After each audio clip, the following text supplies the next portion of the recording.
नमस्कार, prime time में मैं कादम्बिनी शर्मा हूं आपके साथ। सुबह से हर कोने से अंतर्राष्ट्रीय महिला दिवस की बधाइयां बरस रही हैं, लेकिन कई महिलाएं और पुरुष भी आज सवाल भी उठा रहे हैं कि क्या ये महिला दिवस सिर्फ एक सिंबोलिज्म बन गया है। साल दर साल आखिर बदलता क्या है?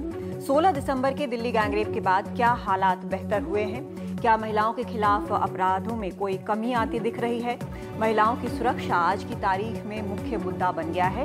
इंटरनेशनल वुमेन्स डे 2013 के लिए यूनाइटेड नेशंस की थीम है a promise is a promise, time for action to end violence against women, यानी वादा निभाना है, वक्त है महिलाओं के खिलाफ हिंसा पर कार्रवाई का।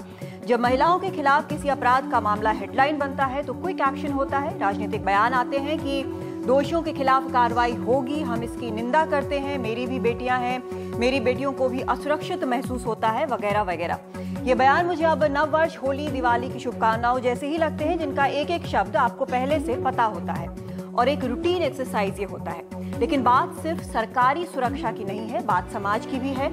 महिला दिवस का उस महिला के लिए क्या कोई मतलब है जिसे महाराष्ट्र के अकोला में उसके ही पति ने 10,000 रुपयों के लिए जला दिया? उसकी हालत गंभीर है, 80% तक जल चुकी है। महिला दिवस का सुरेनली गैंगरेप पीड़ित के लिए क्या मतलब है, जिससे केरल के एक कैथोलिक चर्च ने कहा है कि वो और उसका परिवार के सदस्य चर्च से तब तक दूर रहें जब तक पूरा विवाद खत्म नहीं हो जाता, वो चर्च में ना आए। तो क्या बात सिर्फ सरकार और पुलिस की है? क्या समाज की नहीं है? वो समाज जिसमें पुरुष भी हैं और महिलाएं भी। यहाँ ये भी समझना जरूरी है कि महिलाएं अगर इंसान के तौर पर अपना हक मांग रही हैं तो पुरुषों के हकों की कीमत पर नहीं है, सिर्फ उन सदियों बरसों से चली आ रही प्रथाओं की कीमत पर है जो महिलाओं को इंसानों से जरा कम बनाते रहे हैं, जरा कम बताते रहे हैं। इस पूरे मुद्दे पर चर्चा के लिए हमारे साथ यहाँ पर खास मेहमान है। पहले मैं आपको बता दूं, दिल्ली स्टूडियो में हमारे साथ सुमन नलवा है, एडिशनल डिप्यूटी कमिश्नर है विमेन सेल की दिल्ली पुलिस से। हमारे साथ वृंदा ग्रोवर हैं, एडवोकेट हैं, जानी मानी ह्यूमन राइट एक्टिविस्ट हैं। हमारे साथ दीपिका नारायण भारद्वाज हैं, सदस्य हैं सेव फैमिली फाउंडेशन की, इनका भी एक अलग टेक है। और हमारे साथ मुंबई से जुड़ रहे हैं पीयूष मिश्रा, जो कि स्क्रिप्ट राइटर हैं, फिल्म थिएटर एक्टर हैं, लिरिसिस्ट हैं, और इनका भी एक बिल्कुल अलग व्यू होता है। लेकिन सबसे पहले वृंदा, आप जब से 16 दिसंबर वाली बात हुई है उसके बाद से आप लगातार देख रही हैं क्या कुछ हो रहा है, अपनी मांगे सामने रख रही हैं, हर चीज़ को मॉनिटर कर रही हैं, उसके बाद से अब तक क्या कुछ बदला है? क्या कुछ मेजर चेंज आया है? देखिए, सामाजिक रूप में बदला है।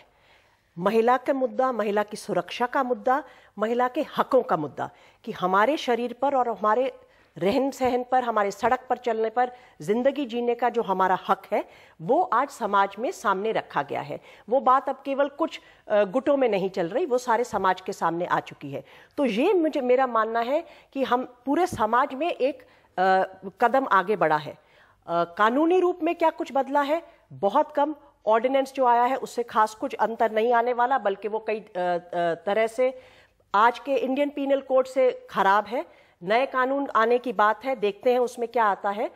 क्राइम रेट नहीं गिरा है, बल्कि सिर्फ रिपोर्टिंग ज्यादा हो रही है कि सचमुच में इस तरह के बलात्कार और यौनिक हिंसा की जो हादसे हैं वो बढ़ रहे हैं। उसका शायद हमें थोड़ा विश्लेषण करना पड़ेगा। तो एक सोच जगी है, और वो सोच केवल महिलाओं में नहीं, आज के यूथ में जगी है, और वह बहुत बड़ा कदम आगे लिया है हमने। लेकिन ये आपको लगता नहीं है कि बड़ा छोटा सा एक माइनॉरिटी है जो आप सामाजिक बदलाव की बात कर रहे हैं? अगर एक धक्के की तरह, एक झटके की तरह लगता तो शायद ये थोड़ा ज़्यादा वाइड स्प्रेड होता, लेकिन कहीं ना कहीं ये सीमित लग रहा है। यूथ की आप बात जब करती हैं तो सिर्फ वहीं तक सीमित है, या सिर्फ यूथ, सिर्फ महिलाओं तक सीमित है, उससे आगे बढ़ता नजर नहीं आ रहा है? मुश्किल है, धीरे धीरे बढ़ेगा। चर्चा शुरू हुई है, घरों में चर्चा शुरू हुई है, दफ्तरों में, ऐसे इंस्टीट्यूशन में जहां कभी महिला के हकों की बात नहीं हुई थी। पेट्रियार्की को उखाड़ करना इतना आसान नहीं है। पितृसत्ता की जो रूट्स है वो बहुत गहरी है, मगर ये चर्चा शुरू हुई है, और जो नई पीढ़ी है वो अब रुकेगी नहीं। वो आज की जो पीढ़ी है, खासकर जो महिलाएं हैं, वो अपना हक किसी से भीख की तरह नहीं मांग रही। वो कह रही है ये हमारा हक है, हम इसी तरह जिएंगे। इसी तरह जिएंगे। लेकिन इसमें आगे भी ठीक है, मैं आपसे और इसमें आगे सवाल पूछूं, लेकिन सुमन नलवा हमारे साथ हैं। सुमन, जब ये वारदात हुई थी तो उस समय दिल्ली पुलिस की काफ़ी थू-थू हुई थी, बहुत ज़्यादा, क्योंकि उसमें कई सारे फैक्टर्स इन्वॉल्व थे। और लेकिन उम्मीद ये की जा रही थी, जिस तरह से पूरी दिल्ली सड़क पर उतरी, हर तबके से लोग गए, चाहे बिल्कुल लोएस्ट क्लास से लेकर हर सेक्शन ऑफ सोसाइटी वहाँ पर रिप्रेजेंटेड था। लेकिन आज की तारीख में हम देख रहे हैं, जैसा कि अभी वृंदा भी कह रही हैं, कि रिपोर्टिंग बढ़ी है। तो क्या सिर्फ रिपोर्टिंग बढ़ी है? कई लोगों का ये भी मानना है कि शायद वारदात जो हैं वो कम नहीं हुए हैं, वो और बढ़े हैं। जो एक मैसेज देना चाहती थी पुलिस या लोग या महिलाएं, वो जिन तक मैसेज पहुंचना चाहिए वहां तक नहीं पहुंचा है। एक तो जब आप मैसेज की बात करते हैं ये कि पुलिस कुछ करेगी, एक जो डर होता है, दहशत होती है, वो पुलिस की नहीं होनी चाहिए एनी सिविलाइज्ड सोसाइटी, वो होनी चाहिए कानून की। अब हमारे प्रोग्रेसिव लॉस के लिए हम चल पड़े हैं, फास्ट ट्रैक ट्रायल्स बन रहे हैं।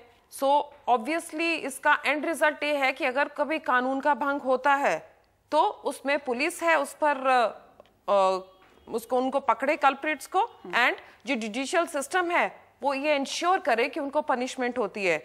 जब वो इंश्योर हो जाएगा, that will act as a deterrence. ये नहीं कि पुलिस को डराना है सबको। हम एक सभ्य समाज में हैं जहां पुलिस उनकी मदद के लिए सर्विस टू द सोसाइटी।